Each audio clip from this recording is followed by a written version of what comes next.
So Trump shows up to the UN, and he did not mince words. His teleprompter also broke. Was that an accident?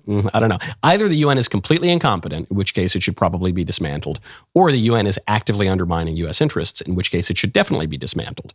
The UN, which was formed in large part with the backing of the United States, but specifically with the backing of a communist who infiltrated the State Department, that would be Alger Hiss, who was found out by Whittaker Chambers and Richard Nixon, and they never forgave Richard Nixon for doing so. In any case, I digress. Here's what President Trump had to say about the UN's perfidy.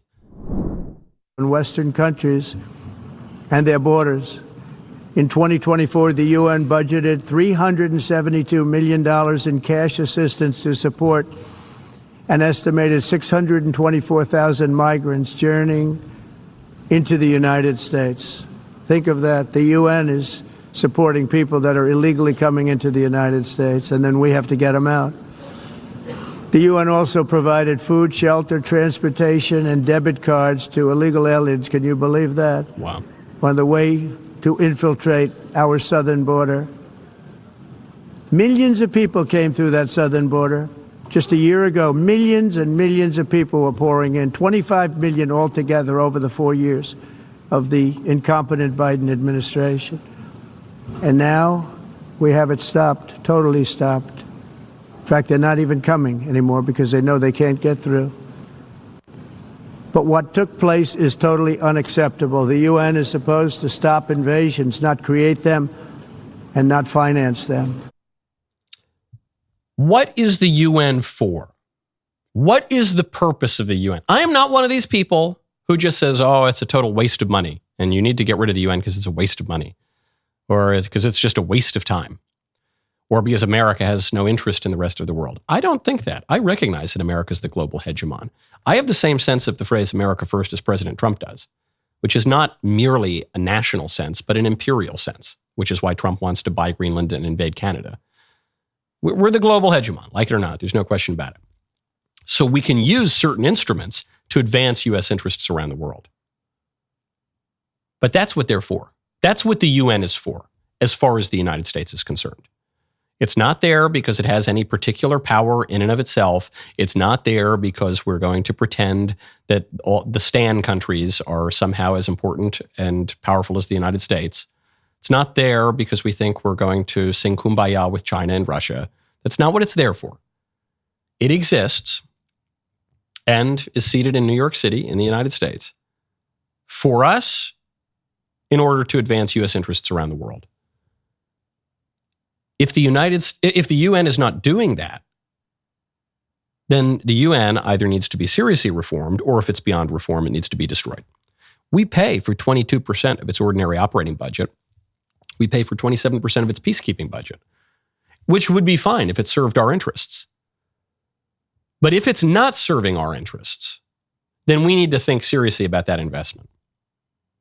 And if it's actively undermining our interests, if it is funding illegal foreigners to pour into our country and create security risks and drains on our resources and crime in our streets, furthermore, if the United Nations is going to personally imperil the President of the United States, then it needs to be bulldozed and a Trump condominium needs to go up in its place. Simple as. I'm feeling a little saucy this morning. I guess I'm feeling saucy in part in response to the refusal of the left to learn any lesson. I'm just so offended by it. Jimmy Kimmel coming out with his crocodile tears. Let's even say they were sincere. I want to be as charitable as I can. Let's pretend for a moment that his tears were sincere. And his big takeaway is, you need to forgive him or you're a bad Christian. How dare you? And his big takeaway is, hey, the thing you accused me of, I didn't really do it. I didn't pick a side. And now, by the way, you shouldn't pick a side either. He somehow gets the two wrong answers. It's so offensive. And he needs to be punished more. Because if he's not, then he will only continue to undermine the public square. If the United Nations is not punished for what they did yesterday and for what they've been doing for years, funding illegal immigration, they're only going to continue to undermine U.S. interests. They're going to undermine their own raison d'etre. We're in a bad place. We want to get back to a good place.